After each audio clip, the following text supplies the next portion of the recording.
Patience sobers what passion intoxicates. I can't stress this enough. Patience. Having the patience. Getting over that hump. That fear hump.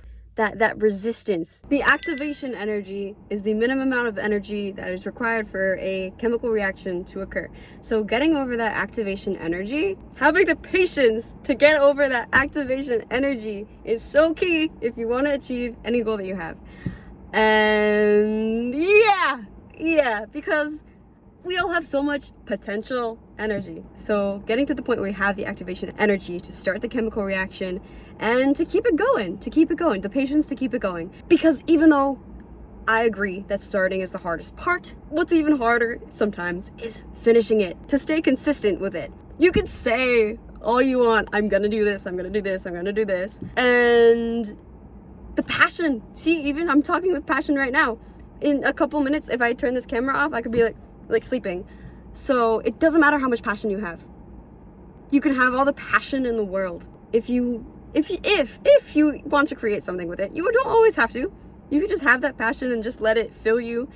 And you don't always have to do something with it. But if you want to do something with it, then staying consistent is key. Not burning yourself out either. So it's not like you have to keep pushing yourself past a breaking point. That's not what I mean by patience. That's not what I mean by consistency. You can't be consistent if you're literally on the floor gasping for air, like sleep deprived and over caffeinated. That is not what consistency means.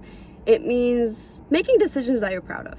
Basically, just making decisions that you're proud of and staying aligned with your principles, living them every day, cutting yourself slack when necessary, not killing yourself. Sometimes when you have, let me get rid of the wind for you.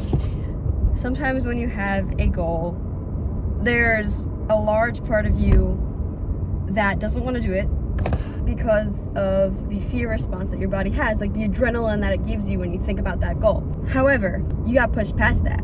Okay, you gotta push past that, because in my experience, whenever I've had a goal and I start working on it, there's a lot of doubt that comes up. There's a lot of internal like adrenaline and fear that is conjured by you trying to achieve that goal. However, if you take that and run with it, you're gonna get a lot farther than if you stopped. So my quote: patience sobers what passion intoxicates. It means that, yes, having passion is good. It gets you started. However, it's having that patience to keep going, even when it gets hard, that really, really matters. For example, if you want to, let's say, learn Spanish, because, you know, I'm trying to do that. If you want to learn a new language, for example, it's so nice to just fantasize and romanticize in your head about already having it and just speaking fluently, when in reality a lot of work goes into it, a lot of practice, a lot of living in your goal. So treating your goals not as set far points in the future, but living your goal every day. And it sounds cheesy, it sounds cliche, but that's really what you gotta do.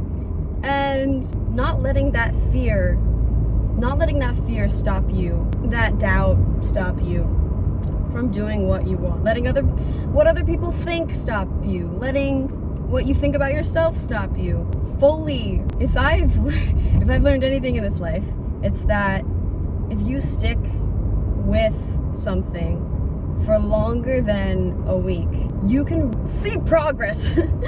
And it sucks in today's society, just thinking about instant gratification and how the rapid speed with which we expect things to happen. It's a lot easier now to just put things off, to not fully put yourself into something, just because we don't really have to. We can enjoy the entertainment that is provided to us.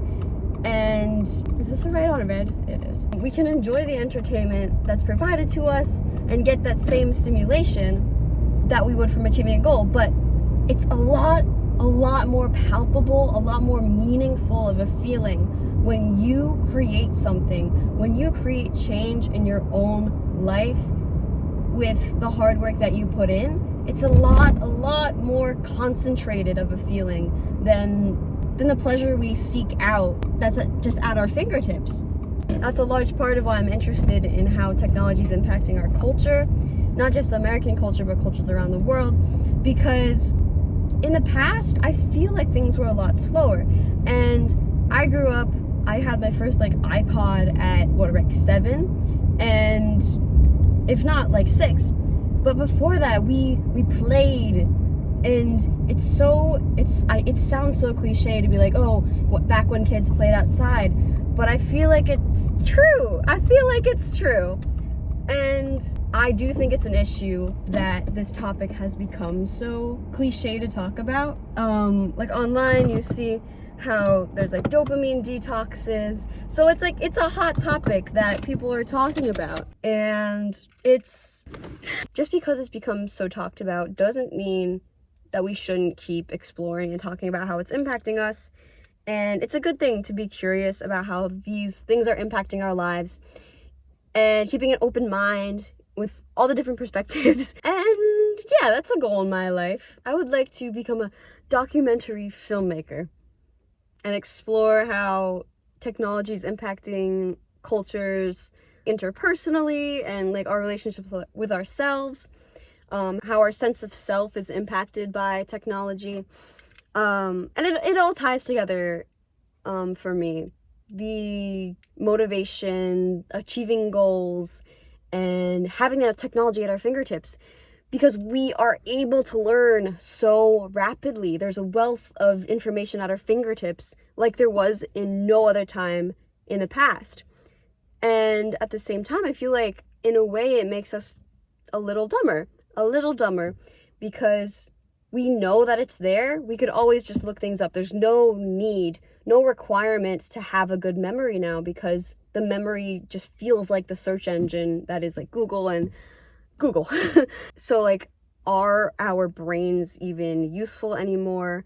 And it is a very big overstatement, because obviously we're not at that point yet, but we're getting there slowly but surely. And I feel like the worst kind of negative change is when it happens over a long period of time and you don't notice that it's happening until one day it's clicks and you're like, wow, this is insane. What our world has changed into is insane. But since it happened over such a long period of time, you don't notice that's happening. Going back to the point of patience and passion, having the patience is so key. Even researching how to, start a successful YouTube channel, the main thing that I heard countless times over and over again was just having the patience to know that it's not gonna take off, and staying true to your principles, to your goal, staying true to your principles and what you believe in, and really just creating a community, creating meaningful content that will add to someone's life. And that's what I want to do. Create meaningful content that will hopefully spark some deep thoughts and create a community of other people who also feel the same way. Because I feel like that's what humanity is all about. Just creating community and finding our people, having people understand you, relate to you. So what do I hope? Why am I learning Spanish? I could just keep with English, because it's becoming, the culture of Barcelona is now becoming so homogenized and English and westernized, and I'm fearful for what will happen when that globalization takes over every square inch of this earth. Because what is the point of life if everything is the same? What is the point? So I'm learning Spanish, not because I have to, but because I want to. I want to expand my world and be able to communicate more with other people in a more intimate way that I wouldn't be able to do with just a translator. And it really shows how much you care about other cultures and the world, preserving the diversity in the world, and really appreciating just how different everyone is. Because we're the only animals that have the brain power to create these different communities. So I'm learning Spanish to communicate better, to advance my world. It opens new pathways, new opportunities, and I'm just really excited. I hope to delve in, because we're leaving in like 2 hours. I hope to delve into this more. I hope to fully dive into the Spanish language and come out conversational and have more meaningful conversations in Spanish. In a way, also, it inspires you to talk more to people in your own language, because when you try so hard, you realize just how meaningful conversations can be.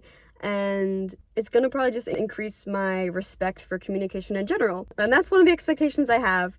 So this is me pre-Barcelona. 4 weeks of learning Spanish in Barcelona.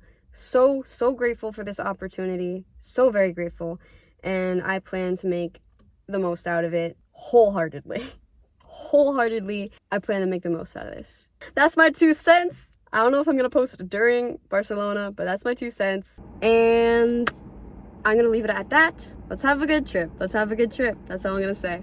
Thank you so much for watching, and make sure to like and subscribe. And if you think this content is something that other people would like, share it. That's my first time saying this for real, and it feels so weird. It feels weird to tell people what to do. That's why I never did it before. That's why like all the 4 videos I've posted so far, I don't say like and subscribe, because I feel like it's like forcing you to. If this is something I want to take seriously, I'm gonna have to do that. So make sure to hit that notification bell and like and subscribe and send it to people, because I have thoughts and maybe you do too. So we can have a little community here if you want to make one.